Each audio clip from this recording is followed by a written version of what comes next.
Next topic है हमारा आज का accumulated profits and losses. Chapter वही एडमिशन ऑफ पार्टनर।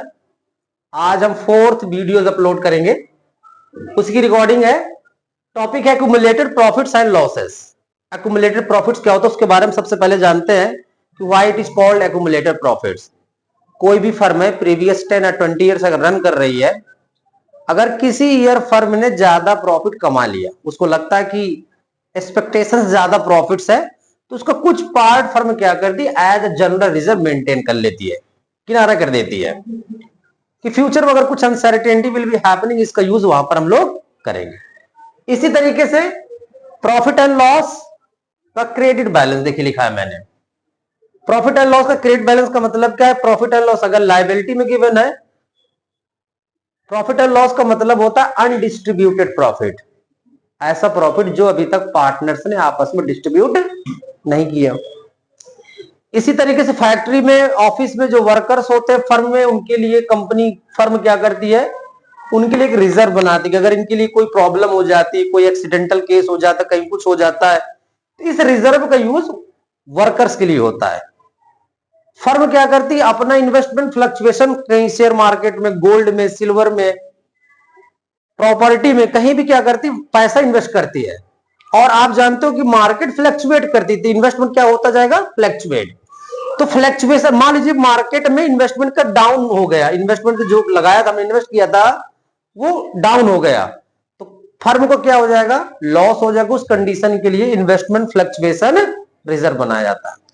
अब सपोज करिए इन रिजर्व का यूज नहीं किया गया, सिर्फ रिजर्व बनाए गए, general reserve, profit and loss, workman compensation reserve, investment fluctuation reserve, these are accumulated profits.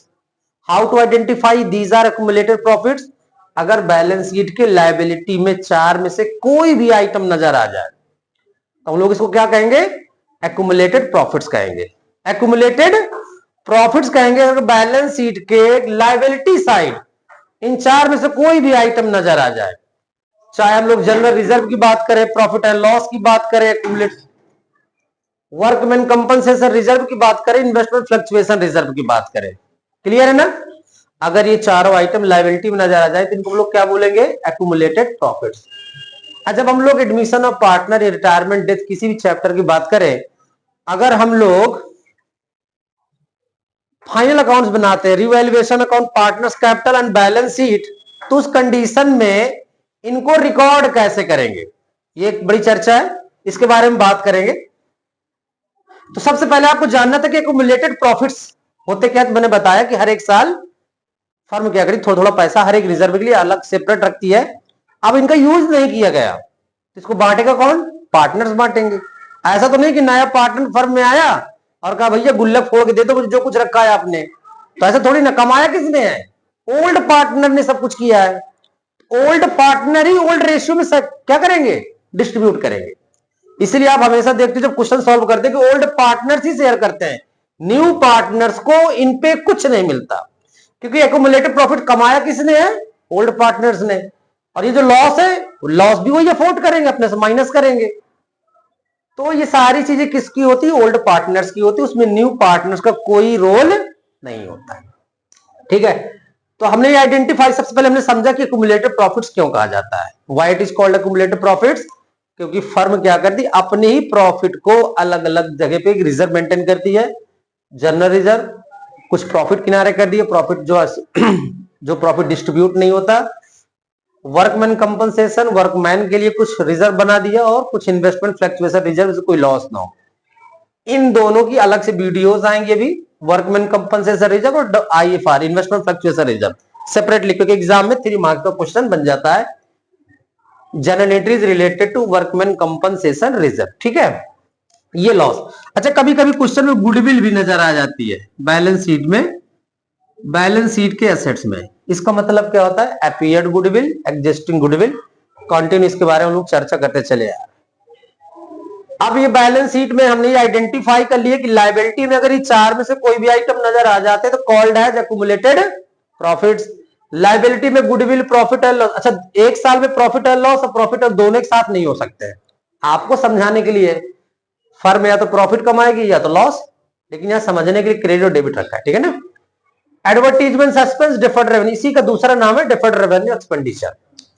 अब ये हमने समझ लिया कि एक्यूमुलेटेड प्रॉफिट्स ये और असेट्स में जो चीजें नजर आती है गुडविल को छोड़ करके, ये क्या है, एक्यूमुलेटेड लॉस है। ये तो गुडविल एपियर्ड गुडविल होती है। अब इसके बाद हम लोग बात करेंगे इसको रिकॉर्ड कैसे करेंगे। तो एक्यूमुलेटेड प्रॉफिट यहां लायबिलिटी में है तो क्रेडिट साइड चले जाएंगे और असेट्स वाले आइटम डेबिट साइड आ जाएंगे, ठीक है ना। कैसे रखेंगे, by general reserve, by profit and loss, by WCR, by IFR। और किस रेशियो में डिस्ट्रीब्यूट करेंगे, ओल्ड रेशियो में। क्यों ऐसा करेंगे, क्योंकि ओल्ड पार्टनर्स ने एक्यूमुलेटेड प्रॉफिट्स को जनरेट किया है, उन्होंने ही अर्न किया है, इसलिए ओल्ड पार्टनर्स ओल्ड रेशियो में सारी चीजें क्या करेंगे, डिस्ट्रीब्यूट करेंगे। अगर क्वेश्चन में कहा गया कि पार्टनर्स कैपिटल ड्रॉ करना है तो सारे आइटम्स पार्टनर्स कैपिटल क्रेडिट में चले जाएंगे और ये जितने आइटम्स है वो सब कहां चले जाएंगे, पार्टनर्स कैपिटल के डेबिट में। To goodwill, to profit and loss, to advertisement suspense account, to deferred revenue expenditure. ठीक, क्लियर हो गया ना कि एक्यूमुलेटेड प्रॉफिट्स कहां रिकॉर्ड होते हैं। All accumulated profits will be shown in the credit side of partners capital account and accumulated profit distributed among old partners in their profit sharing ratio. In which ratio? Their profit sharing ratio or old ratio we can say that. Same way accumulated losses will be shown in the debit side of partners capital account and distributed among old partners in their profit sharing ratio. Clear? ये सारी चीजें हो गई। पहला question था कि accumulated profit क्या होता है, एक्यूमुलेटेड लॉस क्या होता है, आइडेंटिफाई किया हमने कि बैलेंस शीट की लायबिलिटी में आते हैं तो एक्यूमुलेटेड प्रॉफिट कहा जाएगा, और अगर बैलेंस शीट के एसेट्स में नजर आ जाए तो क्या कहेंगे, एक्यूमुलेटेड लॉसेस कहेंगे। फिर अकाउंट्स बनाते हैं तो अकाउंट पार्टनर्स कैपिटल में हाउ टू रिकॉर्डेड, तो liabilities item transfer credit side of partners capital account और असेट्स के आइटम इधर आ जाएंगे, डेबिट साइड आ जाएंगे, partners capital old partners old ratio में डिस्ट्रीब्यूट करेंगे। क्लियर है ना। जर्नल एंट्री क्या पास होगी, तो journal entries for accumulated profits. अब आप देख रहे हैं सबके साथ बाई बाई लगा हुआ, बाई का मतलब होता है डेबिट, बाई का मतलब होता है डेबिट, ये सारे डेबिट हो जाएंगे। क्रेडिट किसको करेंगे, एक्स और वाई को। तो जर्नल एंट्री पास हो जाएगी, general reserve account debit, profit and loss account debit, WCR workman compensation reserve account debit, investment fluctuation reserve account debit, to X capital और टू वाई कैपिटल। ठीक है, किस ratio में, तो ओल्ड रेशियो में, जो भी अमाउंट मेंशन होगा उस ओल्ड रेशियो में इसको एंट्री पास कर देंगे।